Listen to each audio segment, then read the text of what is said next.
All right, folks, you know what time it is. It's clear skies for actor Harrison Ford to fly planes again. Let's go ahead and get you caught up on that story for today's ET Update. And joining us now to help us break it all down is Entertainment Tonight correspondent Nischelle Turner, who is in Los Angeles. And by the way, a good job co-hosting the show last week. Nischelle, what can you tell us about the FAA? Oh, thank you. Yeah, big ups to you. What can you tell us about the FAA and how it concluded their investigation about Harrison Ford's close call earlier this year?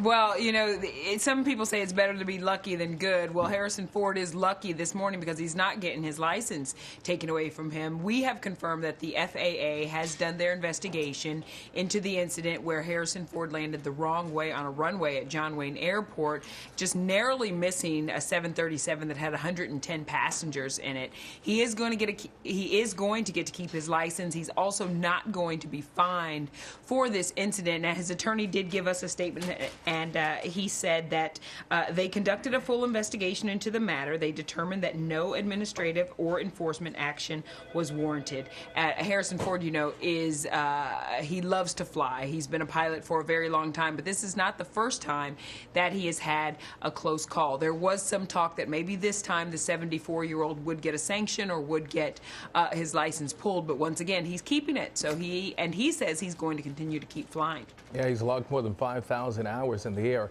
We're also learning some new details today about Prince, almost a year after the singer died. What can you tell us? Yeah. Well, his first wife, her name is Maite Garcia. I don't know if you remember the Most Beautiful Girl in the World video, but she was in that video. They met, they married. He was 37, she was 22.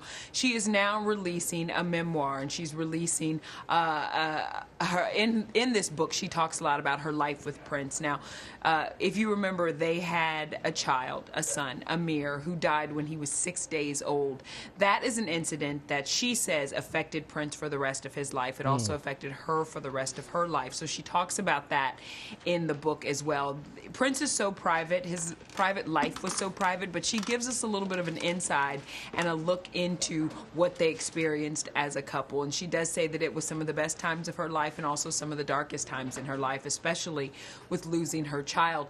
It was interesting, though, because, you know, people grieve in different ways, DeMarco, and she said that writing this book and writing about her experiences with Prince was cathartic for her, and it let her let a lot of that pain go that she'd been holding on for such a long time. She also made it a point to say that she feels like this book is honoring him, and it's definitely not salacious, and it's not a tell-all type of book, but it is a tell some and explain type of memoir. I'm sure it'll get a lot of play, and I don't want to say I'm old enough, but I'm young enough to remember that video and that song there. All right, Nischelle Turner in Los Angeles, thank you, and always good to see you. Old enough to know better, young enough to still have a good time. You too, darling. See you later.